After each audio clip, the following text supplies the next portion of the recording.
Party പ്രവർത്തകർ തമ്മിലുള്ള സംഘർഷം രൂക്ഷമാവുകയാണ്. അന്യത്തൊളിവിൽ സംഘം ചേർന്നുള്ള മർദ്ദനത്തിൽ CPM ബ്രാഞ്ച് സെക്രട്ടറി ഉൾപ്പെടെ 2 പേർക്കാണ് പരിക്കേറ്റിരിക്കുന്നത്. 4 പേർ അറസ്റ്റിലാവുകയും ചെയ്തിട്ടുണ്ട്.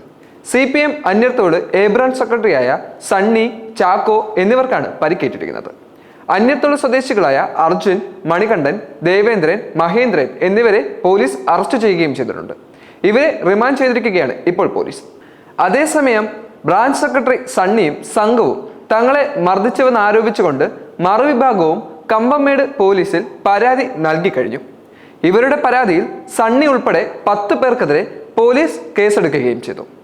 സണ്ണിയും ചാക്കോയും ഉൾപ്പെടുന്ന 10 അംഗ സംഘം മണികണ്ഠനും ഭാര്യയും വാടകയ്ക്ക് താമസിക്കുന്ന അന്യത്തോളുവിലെ വീട് ആക്രമിച്ച് നശിപ്പിച്ചതായും മണികണ്ഠൻ ഭാര്യ രാസാത്തിയോട് അപമര്യാദയായി പെരുമാറിയതായും പരാതിയിൽ വ്യക്തമായിട്ടുണ്ട്.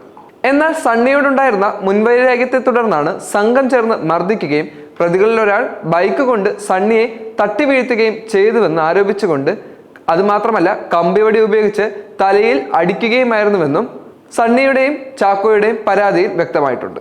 സംഘം ചേർന്നുള്ള മർദ്ദനത്തിൽ അല്ലെങ്കിൽ വ്യക്തിവൈരാഗ്യത്തിന്റെ പേരിലും പരസ്പരമുള്ള തമ്മിൽ തല്ല് ഇപ്പോൾ രാഷ്ട്രീയ പാർട്ടികൾ തമ്മിൽ നടക്കുന്നത് സാധാരണയായി മാറിക്കഴിഞ്ഞു. കേരളത്തിലെ ക്രമസമാധാനം എത്രത്തോളം നശിച്ചു എന്നുള്ളതും ഇതിലൂടെ വ്യക്തമാക്കാൻ സാധിക്കുന്നതാണ്. കേരളം എന്നത് രാഷ്ട്രീയപരമായി വളരെ മികച്ചു നിൽക്കുന്ന ഒരു സംസ്ഥാനമാണെങ്കിൽ പോലും രാഷ്ട്രീയ പാർട്ടികൾ തമ്മിലുള്ള സംഘർഷം രൂക്ഷമാകുന്നത് വലിയ പ്രശ്നങ്ങൾക്ക് കാരണമായി മാറി. പോലീസിൽ കേസ് കൊടുക്കുന്നതിനും അതിന് പരിഹാരം കണ്ടെത്തുന്നതിനും വേണ്ടി നിരവധി ചർച്ചകൾ നടത്തുകയും എന്നാൽ ആ ചർച്ചയോടൊപ്പം തന്നെ വലിയ വ്യക്തിവൈരാഗ്യം കൊണ്ടു നടന്ന് ഇത്തരത്തിലുള്ള ആക്രമണം നടത്തുന്ന രാഷ്ട്രീയ പ്രവർത്തകർ നമ്മുടെ ചുറ്റിനും വർദ്ധിച്ചു വരികയാണ്.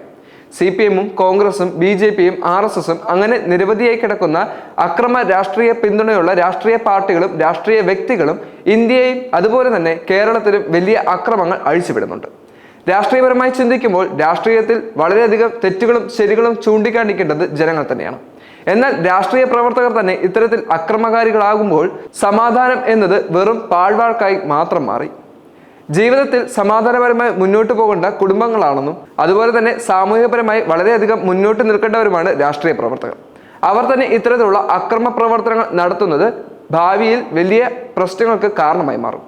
അക്രമം നടത്തുന്നവരും അതുപോലെ തന്നെ അക്രമത്തിന് കാരണക്കാരാകുന്നവരും എല്ലാവരും ശ്രദ്ധിക്കേണ്ടത് വരുന്ന തലമുറകളിൽ ഇത്തരത്തിലുള്ള ആക്രമണം അഴിച്ചുവിടാതിരിക്കാൻ വേണ്ടിയാണ്.